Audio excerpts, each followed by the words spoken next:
All right. Welcome, boys. Got the Summit Cola here to the Parlay Preachers. You only have one preacher this week. It's your boy, Wendy. Now let's hop in to this week's presentation, shall we? So, our duty here, win y'all money. Okay. It's plain and simple. We're out here searching for a parlay, which is going to place us somewhere between 700 and 1,000. God damn it. Hold on. That's tough. That's really tough. Okay. Let's get back here.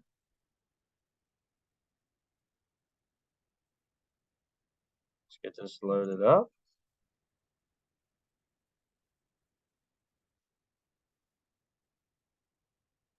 All right, welcome in, boys.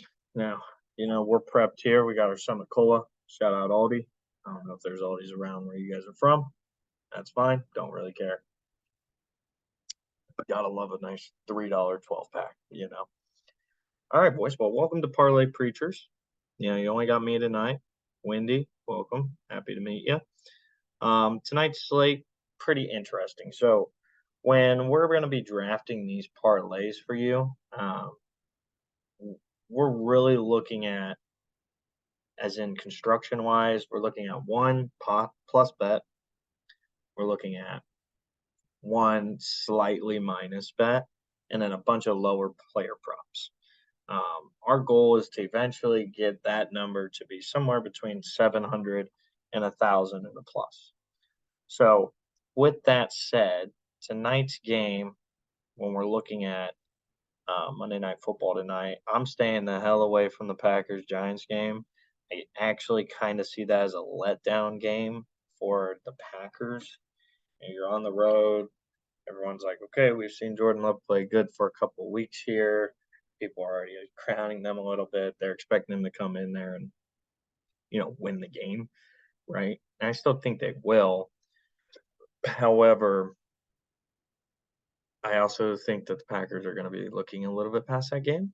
So, um, wanted to stay away from that game, and I think the other game has a little bit more on the line. I think those teams, we know a lot more about them, especially over the past couple of weeks. And for the most part, they're healthy. So, gives me a better idea of how to bet this game. So, with that being said, I want to take a look at Derrick Henry first for our plus money bet. Right now, anytime touchdown score, Derrick Henry is going for plus 145. Historically, he's ran the ball really well in Florida. Obviously, he's the greatest high school athlete ever in Florida. Um, Over the past 2 weeks, and really since that Jacksonville game, Vrabel's been we're just going to smash you in the mouth for the rest of the year.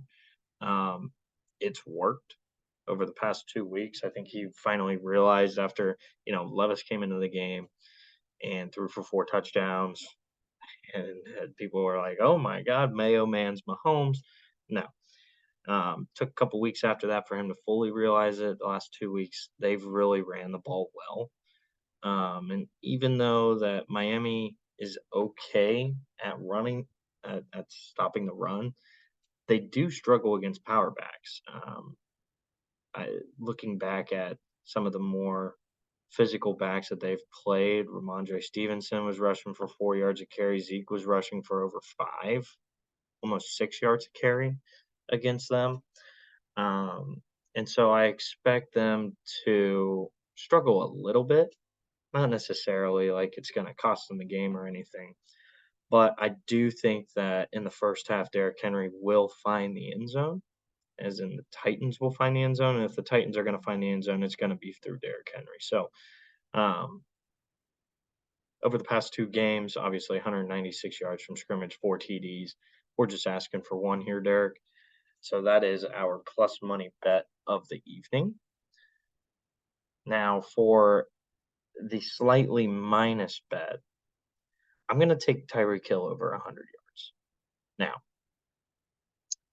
you could be saying, well, if you're going to model this game after like a week 8 New England game down in Miami, why would you take Tyreek Hill over 100 yards?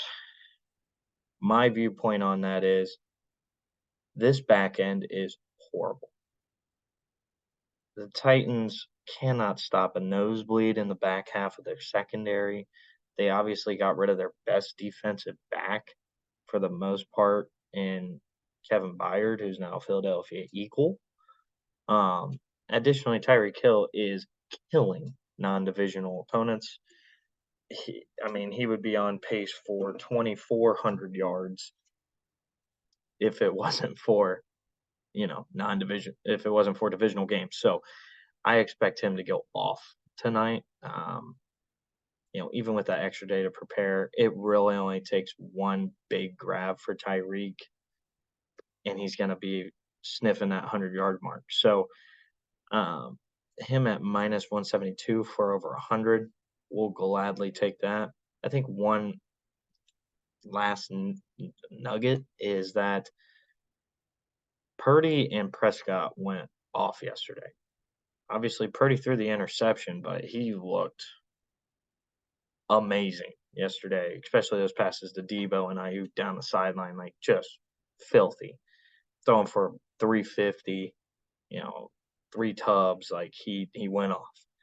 Additionally, Dak Prescott, now completion percentage-wise, didn't look the greatest, but you dismantle the Eagles, that's an MVP moment. So if Tyreek Hill really wants to keep his name in that category,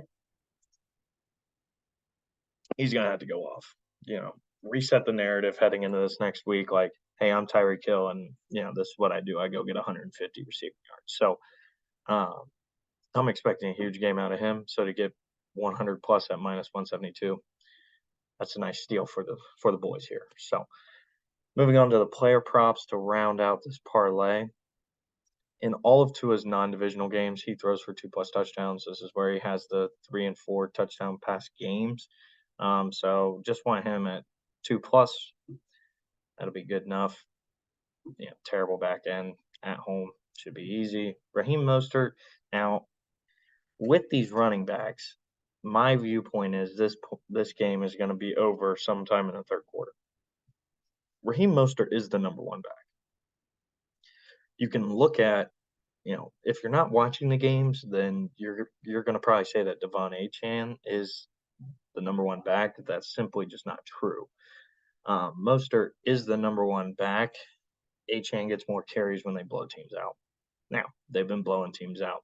So, obviously, Achane's rushing yards are going to be higher than Mostert. Additionally, Mostert's not really a big play guy. They like to keep him in between tackles, occasionally throw him on a sweep, typically into the boundary.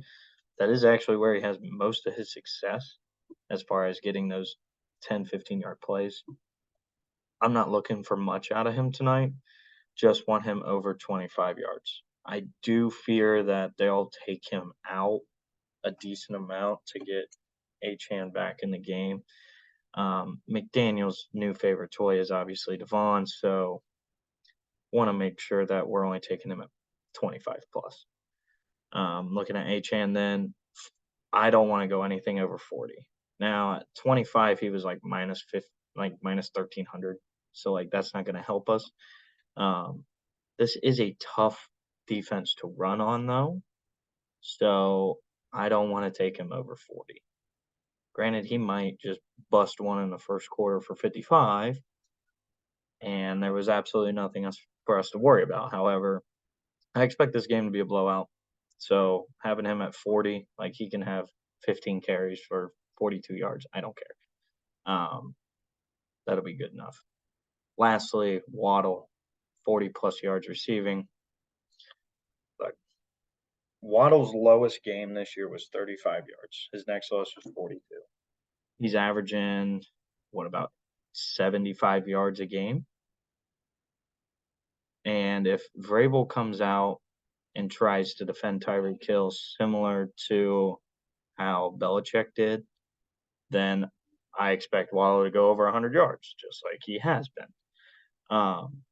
So just going to go with his floor of 40. We don't need anything additional to that. If you're looking to boost the parlay up a little bit more, you could probably go over 60. Um, However, there's no reason for us to push the envelope when we get our parlay all the way up to 849. So on FanDuel right now, the parlay is pricing at 849. Obviously, on some different sites, you might have some different promos. But for this podcast or YouTube or whatever you want to call this, we're gonna go up off of FanDuel. So it's pricing at 849. Obviously, this is episode number 1. So anything that's happened in the past, we're not going to talk about, even if it may look good for us. So, gonna go with this as our first episode. Next episode will come for Thursday Night Football when we have an absolute kill me fest of the Chargers and Raiders. Obviously, I think I speak for everyone where a lot of people lost money this past Sunday thanks to the Raiders. So that'll be an interesting little. Chargers won me a lot of money, so I can't complain. But that'll be an interesting time on Thursday. So hope this finds you guys well. Let's go win some money. See you, boys.